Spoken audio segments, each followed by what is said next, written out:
Tutakumbuka kwamba tunaandaa jambo lingine la mwaka 2026.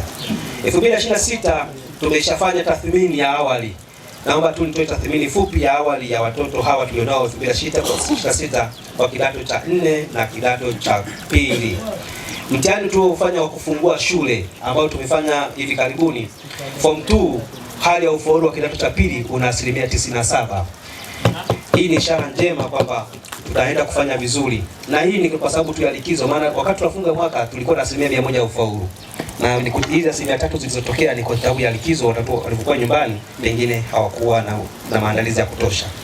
Kwa kidato cha 4 wao tayari wameshafanya mitihani miwili. Mtihani waliofanya kwa awali wakati tutafungua shule, wao walikuwa na 92% ya ufaulu. Tumeshakaa nao na kuwaweka sawa. Tunaamini kufikia mwezi wa 5 tutakuwa na 100% ya ufaulu. Pamoja na mafanikio haya, shule inakabiliwa na changamoto mbalimbali zinazopelekea kuhamisha malengo makubwa tulionayokuwa kama ifuatavyo. Moja, ukosefu wa nyumba za walimu. Tutakubaliana na mimi mgeni rasmi kwamba tunazo nyumba 2 za walimu ambazo tunakaa kama hosteli. Maana tunagawana vyumba humu ndani. Pili, ukosefu wa dahalia ama hosteli kwa wanafunzi, kwani wanafunzi wengi wanaishi katika mazingira magumu yasiyokuwa na uangalizi na mwishowe kujihusisha na tabia zisizofaa na kupelekea kuacha masomo. Nashukuru sana uongozi wa kata, tayari wameanza mchakato wa ujenzi wa hostel katika mazingira haya, na niombea jambo hili lifanikiwe, na pengine Mungu akipendea watoto wakae mazingira mazuri. Tatu, ukosefu wa jengo la utawala. Shule hii haina jengo la utawala kama mlivyoona mazingira yalivyo, hivyo kupelekea kukosa ufanisi kwa baadhi ya shughuli za kitaaluma hapa shuleni.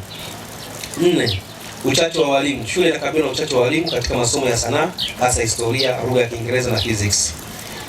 5, ukosefu wa kompyuta za kujifunzia, kwani tunao walimu wa kompyuta ila hatuna kompyuta, hivyo somo hili halifundishwi na hivyo kukamilisha mpango wa serikali wa kutoa elimu katika swala la tehama. 6, utoro kwa wanafunzi, nayo imekuwa ni changamoto kwa baadhi ya wanafunzi wamekuwa kiacha masomo. Aidha, pamoja na changamoto hizi, uongozi wa shule ukishirikiana na uongozi wa kata, tunaomba yale yaliyo ndani ya uwezo wetu kutafutia ufumbuzi na yale yaliyo nje ya uwezo wetu kuyapeleka kwa mamlaka zinazoshughulikia ili kutafutiwa suluhu, ili shule yetu iweze kuendelea kukua kitaaluma na kuchangia katika maendeleo ya taifa katika sekta ya elimu. Mwisho, wageni wetu, kupitia hafla hii fupi, niwakaribishe kuongea na walimu, wazazi, wanafunzi walioko shuleni, wahitimu na wageni walioalikwa.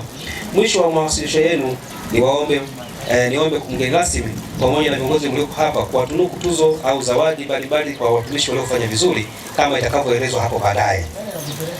Hitimisho, tunakushukuru wewe mgeni rasmi, wageni waalikwa, wazazi, wadau wetu wote kwa ujumla, wahitimu wanafunzi wa mwaka 2025, walimu wenzangu kwa kukubali wazo na mwaliko wa hafla hii, kwani katika ushirikiano huu ndio tunaimarisha utendaji wa taasisi yetu.